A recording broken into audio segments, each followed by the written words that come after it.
Ayan, good morning everyone. Kaya gising ko lang. Natatawa ako kasi ang dami kong nababasa sa mga comment na kasi hudang pinaba ka ng Diyos, ganyan-ganyan. Puro Diyos ang mga puro Diyos daw ang mga binabanggit itong mga basher ko, no? Pati Diyos dinamay. Hindi, damay nila ang Diyos. Diyos ko, sigurado ba kayo nakausap nyo ba ang Diyos? Baka naman hindi Diyos ang nakausap nyo, si Satanas. Anyway, ito na nga, may kikwento lang ako sa inyo.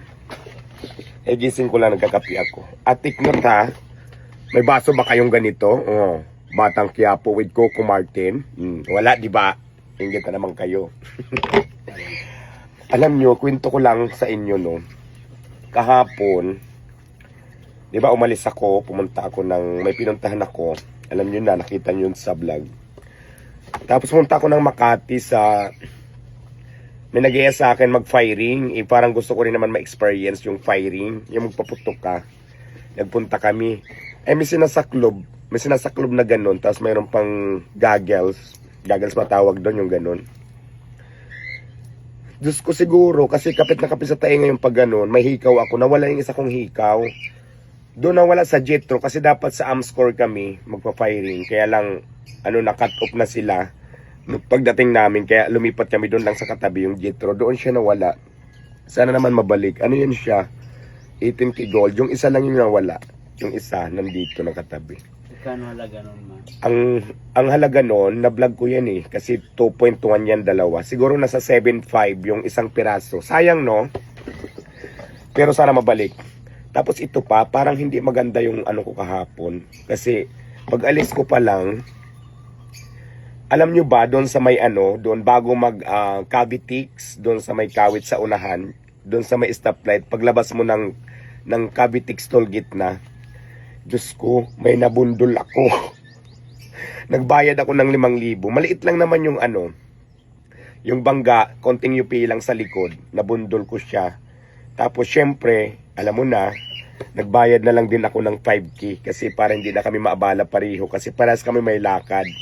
Pero doon sa 5K na binigay ko, panalo pa siya doon kahit nga siguro siya na lang ang kunti lang naman yung nayupi ng kotse niya.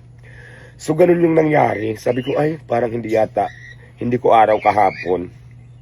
Tapos, yun na nga, imbes na hindi pa sana ako uwi ngayon, kagabi, umuwi na ako dito kasi sabi ko, ay parang hindi magandang araw ko. Kaya umuwi na lang ako, natulog ako. Kaya bagong gising ako ngayon, wala lang. Gusto ko lang magkwento kasi nga, marami ako nakikitang mga basher na nag-comment doon sa post ko. Di ba mayroon akong pinost na cart challenge naman ako, nandito ngayon. Nagpicture ako, sabi ng mga basher ko ng mga Inglaterra.